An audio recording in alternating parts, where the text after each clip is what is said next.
The Uber driver switched to Arabic on his phone, and I understood every word he said about me. I ordered the Uber from the airport terminal at 11 at night, after my flight from Dubai got delayed by 4 hours. The app said my driver's name was Kareem Hassan, 5-star rating, silver Toyota Corolla. When the car pulled up, I threw my carry-on in the back seat and climbed in front, too tired to care about the usual passenger-driver distance. Kareem looked to be in his late 40s with graying hair at his temples and the kind of weathered face that suggested he'd lived through things most people only read about. He greeted me in English with a thick accent and asked if I wanted any specific route to my hotel downtown. I said whatever was fastest because I just wanted to shower and sleep after 16 hours of travel. We pulled away from the terminal and merged onto the highway, and I leaned my head against the window watching the city lights blur past. That's when his phone rang. He answered it on the car's Bluetooth system and immediately switched to Arabic.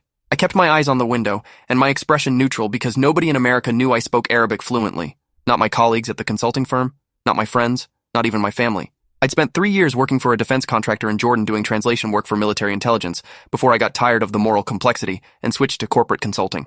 The work had required a security clearance and a lot of non-disclosure agreements, and when I left, I decided to leave that whole part of my life behind. I never mentioned my language skills on my resume or in conversation. It was easier to just be another white guy in a suit who'd never lived anywhere interesting. So when Kareem started speaking Arabic to whoever was on the phone, he had no reason to think I'd understand every single word. The conversation started normally enough. The person on the other end asked how his night was going, and Kareem complained about airport traffic and cheap passengers who didn't tip. Then the other voice said something that made my blood run cold. He said in Arabic, "Did you pick up the consultant yet? The one from the Jordan flight?" Kareem responded, "Yes, he's in my car right now. Looks exactly like the photo they sent. Blonde hair, blue eyes, about 30 years old. He's half asleep." I kept my face pressed against the window, but every muscle in my body had gone tense. Someone had sent Kareem my photo. Someone knew I was coming home tonight and had coordinated to make sure he was my driver. The voice on the phone continued, "Good. Take him to the warehouse on Riverside instead of the hotel. We need to ask him some questions about his time in Jordan, about who he worked for and what he knows." My mind was racing, but I forced myself to stay completely still, to keep breathing normally, to give no indication I understood. Kareem said, "What if he resists? What if he realizes we're not going to his hotel?" The voice replied, "He won't realize until it's too late. By the time he figures it out, you'll already be at the warehouse. Mahmoud and his guys will be waiting. They'll handle it from there." Kareem asked, "And after they question him?" There was a pause before the voice said, "That depends on what he knows and whether he's willing to cooperate. If he's smart, he'll tell them everything. If not." The sentence hung unfinished, but the implication was clear. I was being driven to a secondary location where people would be waiting to interrogate me about my work in Jordan, and if I didn't cooperate, I wouldn't be leaving that warehouse alive. I needed to think fast but carefully. If I suddenly asked Kareem to pull over or change destination, he'd know something was wrong. If I tried to jump out of a moving car on the highway, I'd probably get killed. I needed to buy time and figure out who these people were and what they wanted from me. The voice on the phone was still talking, giving Kareem specific directions to the warehouse. He said, "Take exit 9 off the highway, then go left on Industrial Boulevard. The warehouse is the third building on the right, gray metal siding. Flash your headlights twice when you pull up so Mahmoud knows it's you." Kareem confirmed the directions and the call ended. We drove in silence for another minute before Kareem said in English, "So, you have business in the city? You look like a businessman." I forced myself to respond casually, even though my heart was hammering against my ribs. "Yeah, just consulting work. Nothing too exciting." He nodded and turned on the radio to some pop station, probably to fill the awkward silence. I pulled out my phone and opened my text messages, but my hands were shaking slightly. I needed to contact someone, but I couldn't be obvious about it. If Kareem saw me frantically texting, he might realize I knew something was wrong.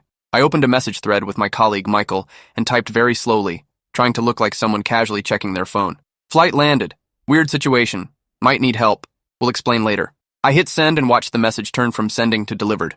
Michael wouldn't see it until morning, probably, but at least there'd be some record if I disappeared. I glanced at the GPS on Kareem's dashboard and saw we were still 20 minutes from downtown, but we weren't headed toward my hotel according to the route displayed. We were heading toward the industrial district on the east side. Exit 9 was coming up in 5 miles. I needed a plan. I could call 911, but what would I say? My Uber driver is taking me somewhere I don't want to go? That wouldn't get an immediate response, and by the time police figured out where I was, it might be too late. I could try to convince Kareem to pull over for some reason, then run, but we were on a highway with no sidewalks and nowhere to run to. The best option seemed to be playing along until we got closer to the warehouse, then finding a way to escape before we actually arrived. I casually asked Kareem, "How long have you been driving for Uber?" He glanced at me in the rearview mirror. 3 years now. Good side job. Flexible hours." His English was decent but heavily accented, and he seemed nervous now that the phone call had ended. He kept checking his mirrors more than necessary, and his hands were tight on the steering wheel. We were approaching exit 9 and my window to act was closing. I made a decision. I clutched my stomach and groaned. "Oh man, I don't feel good. I think something I ate on the plane is not sitting right." Kareem looked over at me with concern. You okay? I don't know. My stomach is really hurting. Is there a gas station or somewhere you could pull over for a minute? He hesitated, and I could see him calculating whether this was genuine or a trick. We're almost to your hotel. Maybe 10 more minutes. You can wait? I groaned again, more dramatically this time. I really don't think I can wait. I might throw up in your car. That got him. No Uber driver wants vomit in their vehicle. He sighed and took the next exit, which wasn't exit 9 but exit 7. We pulled off the highway onto a commercial strip with a few gas stations and fast food restaurants, most of them closed at this hour. Kareem pulled into a 24-hour gas station and parked near the entrance. There's bathroom inside. Be quick, please. I have other rides waiting. I grabbed my carry-on from the back seat, which made him frown. You can leave bag. I watch it. No, that's okay. I've got my laptop in here. I'll just take it. I climbed out before he could argue and walked quickly toward the gas station entrance. My legs felt weak and my hands were still shaking, but I forced myself to move with purpose. Inside, the gas station was nearly empty except for a bored-looking clerk behind bulletproof glass. I walked past the bathroom toward the back of the store where there was a rear exit that led to the parking lot behind the building. I pushed through the door and found myself in a dark lot with a few employee cars. I could hear traffic from the highway nearby. I pulled out my phone and opened the Uber app, but my hands were shaking so badly I almost dropped it. I canceled Kareem's ride and immediately requested a new one from a different service, Lyft. The app said a driver was 8 minutes away. 8 minutes I needed to stay hidden, and hope Kareem didn't come looking for me. I crouched behind a dumpster in the shadows and tried to control my breathing. My new driver, a woman named Patricia, was showing us 6 minutes away now. I could see the GPS dot moving toward my location. Back in the front parking lot, I heard a car door slam. Kareem had gotten out. I heard him talking on his phone in Arabic again, his voice tense and angry. He was saying, he took his bag and went inside, but he hasn't come back. Something's wrong. He might have figured it out. The voice on the other end responded with words I couldn't quite make out, but Kareem's next statement was clear enough. I'm going to check the bathroom. If he ran, he can't have gone far. 4 minutes until Patricia arrived. I pressed myself further into the shadows behind the dumpster and watched the rear door of the gas station. If Kareem came through that door, I'd have to run and hope I could get to a public area before he caught up with me. The door opened and Kareem stepped out, looking left and right. He had his phone pressed to his ear and was speaking rapidly in Arabic. He's not in the bathroom. The clerk said he went out the back exit. I'm checking now. He walked slowly across the parking lot, his eyes scanning every shadow. I held my breath as he passed within 15 feet of my hiding spot. He was focused on the other side of the lot, looking toward the street. 2 minutes until Patricia arrived. Kareem's phone rang, and he answered it immediately. The voice on the other end was loud enough that I could hear it clearly now. It was angry, demanding to know how Kareem had let me escape. Kareem was trying to explain that I'd seemed genuinely sick, that there was no way he could have known. My Lyft app showed Patricia pulling into the gas station front parking lot. I needed to get to her without Kareem seeing me. I waited until he walked further away toward the street. Then I moved quickly but quietly along the back wall of the building toward the side alley that would take me to the front lot. I could hear Kareem still arguing on the phone behind me. I reached the front parking lot and saw a small red sedan with Lyft stickers in the window. Patricia was a woman in her 60s with gray hair pulled into a ponytail. I yanked open the back door and threw myself inside. Drive! Please just drive right now. She turned around with startled eyes. Are you okay? You look terrified. Please, I'll explain, but we need to leave right now. She must have heard the genuine fear in my voice because she put the car in drive and pulled away from the gas station without another question. I looked back and saw Kareem emerging from the side of the building, phone still to his ear, watching us drive away. Patricia drove for a few blocks before pulling into a well-lit parking lot outside a closed shopping center. She turned around in her seat. Okay, what's going on? Should I be calling the police? I took a deep breath and tried to organize my thoughts. My previous Uber driver. Something was wrong. He was taking me somewhere I didn't want to go. I heard him on the phone talking about it. Talking about what? About taking me to a warehouse instead of my hotel. About people waiting there who wanted to question me. Patricia's eyes widened. Question you about what? That was the part I couldn't fully explain without revealing things about my past that were supposed to stay classified. I used to work overseas. I think someone found out and they want information about what I did there. Patricia pulled out her phone. We're calling the police right now. I put my hand on her phone gently. Wait, if we call the police, they'll take a report, maybe investigate, but these people know where I live and work. They coordinated this whole thing. If I make this official, I become a bigger target. So, what do you want to do? Take me to a hotel, not the one I originally booked. Somewhere random where I can figure out my next move. Patricia studied my face for a long moment. You're not a criminal, are you? Not running from the law? No, I promise. I'm just a consultant who used to do translation work in the Middle East. Someone apparently wants to talk to me about that work and they're not interested in asking politely. She nodded slowly. Okay, I know a place. Small hotel near the university. Clean, safe, cheap. We'll go there. We drove in silence for 20 minutes before pulling up to a modest hotel on a quiet street.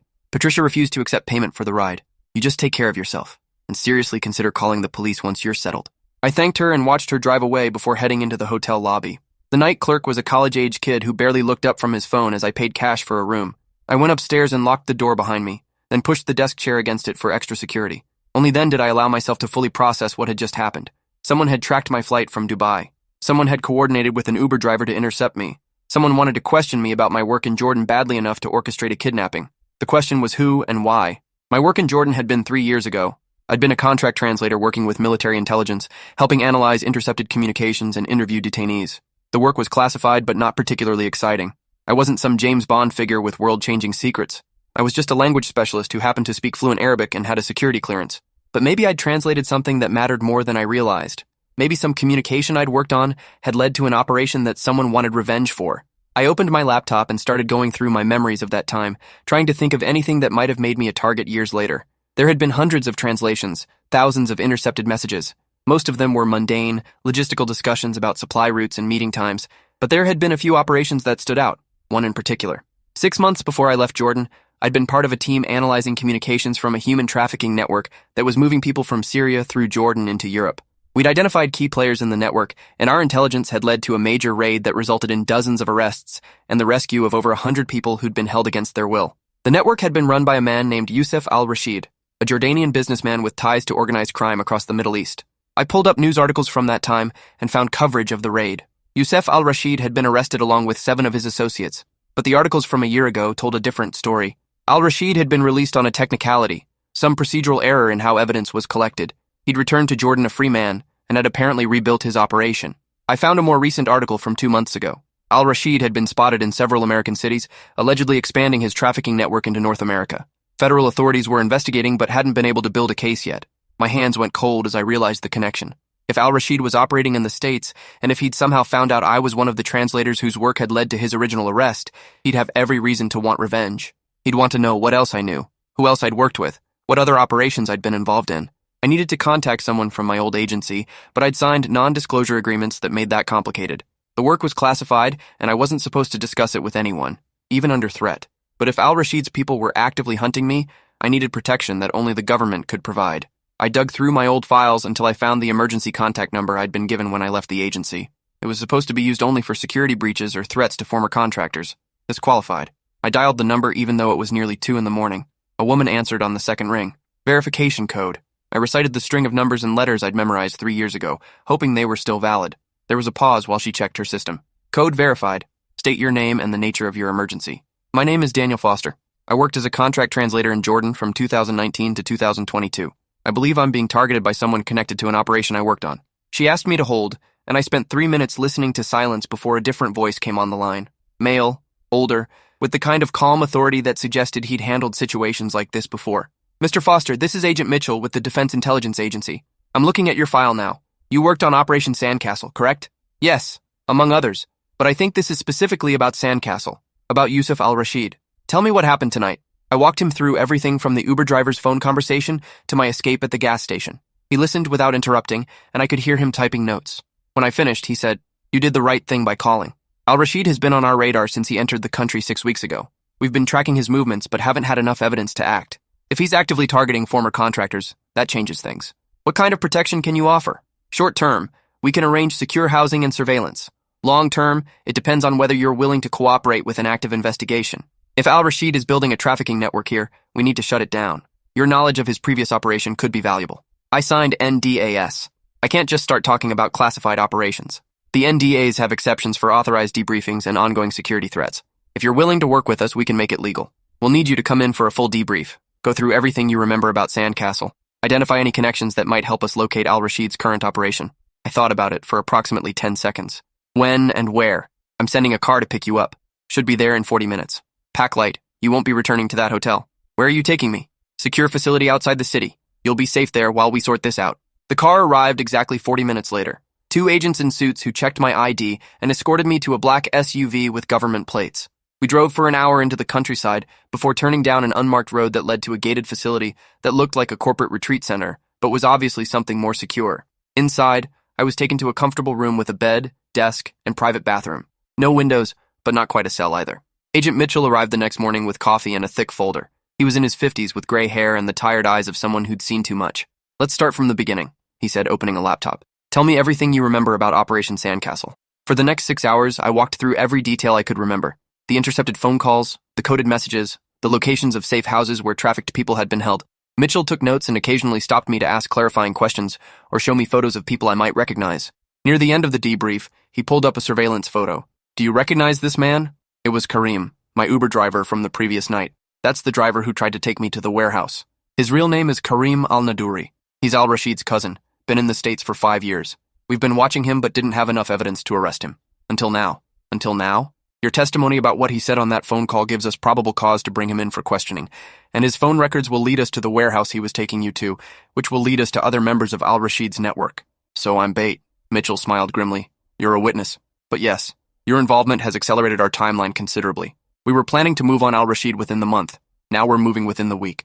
Over the next 5 days, I stayed at the secure facility while the DIA built their case. Mitchell kept me updated on developments. They'd arrested Kareem and several other associates. They'd located the warehouse on Riverside and found evidence of human trafficking, financial records that connected to Al-Rashid's previous operation in Jordan. The case was coming together, but Al-Rashid himself remained elusive. He'd gone underground as soon as his cousin was arrested, and they were having trouble locating him. On the 6th day, Mitchell came to my room with a proposal. We want to use you to draw Al-Rashid out. Absolutely not. Hear me out. We'd have full surveillance and tactical teams in place. We'd control every aspect of the situation. But Al-Rashid wants to find you, wants to know what you know. If we let him think he's succeeded, he'll surface and we can grab him. You want me to let myself get kidnapped. We want you to attend a meeting in a controlled environment where Al-Rashid thinks he has the upper hand, but we're actually running the show. You'd be wearing a wire, we'd have agents in the building, and you'd never actually be in danger. I thought about the 100 people who'd been rescued in that Jordan raid. Thought about however many people Al-Rashid was trafficking now. What would I have to do?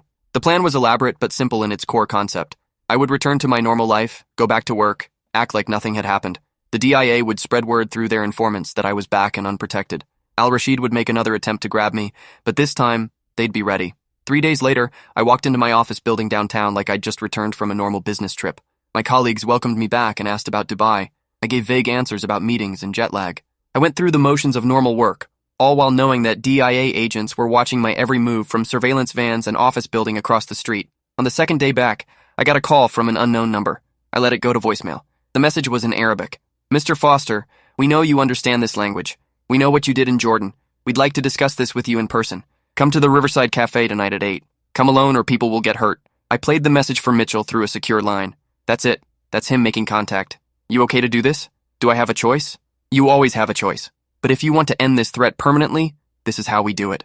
That evening, I walked into the Riverside Cafe at exactly 8. It was a small Mediterranean restaurant in a quiet neighborhood, nearly empty on a Wednesday night. A man in a dark suit sat in a corner booth and gestured for me to join him. Youssef Al-Rashid looked older than his photos, with gray streaking his dark hair and deep lines around his eyes. He smiled as I sat down, but it was the smile of a predator. Mr. Foster, thank you for coming. You didn't give me much choice. There's always a choice. You chose wisely. He signaled the waiter and ordered coffee for both of us in Arabic. Then he switched to English. You cost me 3 years of my life and millions of dollars in business. That operation in Jordan was very damaging to my organization. You were trafficking human beings. You deserved worse than 3 years. His smile disappeared. I don't need your moral judgment. I need information. I need to know who else worked on that operation. I need names of other translators, other analysts, other agents. I need to know what else you learned about my network that wasn't in the official reports. And if I tell you, then you get to keep living your comfortable American life. If you don't, well, you've seen what I'm capable of. I've signed non-disclosure agreements. I can't just give you classified information. He leaned forward. Mr. Foster, do you really think your NDAs will protect you? Do you think your government cares about one translator who left their service years ago? You're expendable to them. But to me, you're valuable. Tell me what I want to know and I'll make sure you're compensated. Refuse and you won't leave this restaurant alive. I glanced around the cafe. I could see at least 3 of Al-Rashid's men positioned at different tables, but I also knew that DIA tactical teams were surrounding the building. Before I tell you anything, I need assurances. I need to know you'll keep your word about letting me live. He smiled again. Of course. I'm a businessman. I keep my agreements. Then I'll tell you everything. But not here. Too public. Your warehouse on Riverside? That's secure, right? We should go there. Al-Rashid studied my face for a long moment, trying to decide if this was a trap. Finally, he nodded. Very well. We'll continue this conversation somewhere more private. But Mr. Foster, if you're playing games with me, you'll regret it. We left the restaurant together, and I climbed into the backseat of his Mercedes with 2 of his men flanking me. As we drove toward the warehouse, I touched the button on my belt buckle that activated my wire and alerted the tactical teams. The next 20 minutes happened very fast. We arrived at the warehouse, and Al-Rashid led me inside to an office space where he clearly felt comfortable and in control. He offered me a seat and began asking detailed questions about Operation Sandcastle. I answered some honestly, stalling for time, waiting for the signal. It came in the form of flashbang grenades exploding simultaneously at 3 different entrances. DIA tactical teams swarmed the warehouse with weapons drawn and voices shouting commands. Al-Rashid tried to run, but was tackled by 2 agents before he made it 10 feet. His men were subdued with similar efficiency. Agent Mitchell appeared at my side. "You okay?" "Define okay. You did good. We got him on attempted kidnapping, witness intimidation, and the trafficking charges are solid. He's going away for a very long time." I watched as they cuffed Al-Rashid and read him his rights. He was screaming in Arabic about lawyers and rights and false arrest, but the wire recording had captured everything, every threat he'd made, every admission about his trafficking network. It was over. The next few months were consumed by depositions and court proceedings. I testified about the kidnapping attempt, about the phone call from Karim, about the meeting at the restaurant. The trafficking charges came with testimony from victims his network had exploited, and the evidence was overwhelming. Al-Rashid was sentenced to 45 years in federal prison. Karim and 4 other associates got similar sentences. The DIA offered me a permanent position doing similar translation work, but I declined. I'd had enough of the intelligence world.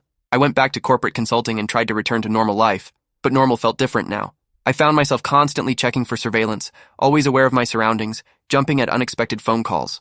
The therapist the DIA connected me with said I had mild PTSD, and that was normal after what I'd experienced. She taught me coping strategies and helped me process the trauma. A year later, I got a letter forwarded through my attorney. It was from a woman named Aisha who'd been rescued during the Jordan raid. She'd been held by Al-Rashid's network for 8 months, moved from safe house to safe house, forced to work in conditions she described as slavery. She'd eventually been freed and granted asylum in Canada, where she was now rebuilding her life. The letter thanked me for my work on the operation that led to her rescue. She said knowing that someone had cared enough to spend hours translating communications and building the case that freed her meant everything. That the people who'd worked behind the scenes were just as important as the agents who'd raided the houses. She ended by saying she hoped I knew my work mattered and had saved lives. I kept that letter in my desk drawer and read it whenever I wondered if I'd made the right choices. The skills I'd tried to leave behind had ended up saving my life. The work I'd done years ago had mattered enough that someone wanted revenge, and in the end, justice had been served. I still drive for Uber sometimes when I travel, but I'm more careful now. I check the driver's photo against their face. I pay attention to the route, and I never, ever pretend not to understand when people speak languages they think I don't know. Because sometimes the most dangerous thing you can do is underestimate what other people understand. And sometimes the most powerful thing you can do is listen carefully when people think you can't hear them. That night with Karim taught me that language is more than just communication. It's survival. It's power. It's the difference between being a victim and being someone who can fight back. And that's something worth remembering whether you're in an Uber or anywhere else in the world. Always pay attention. Always stay alert. And never assume you're safe just because people are speaking a language they think you don't understand. Thanks for hanging out till the end. If you want more crazy stories, make sure to subscribe and leave your take below.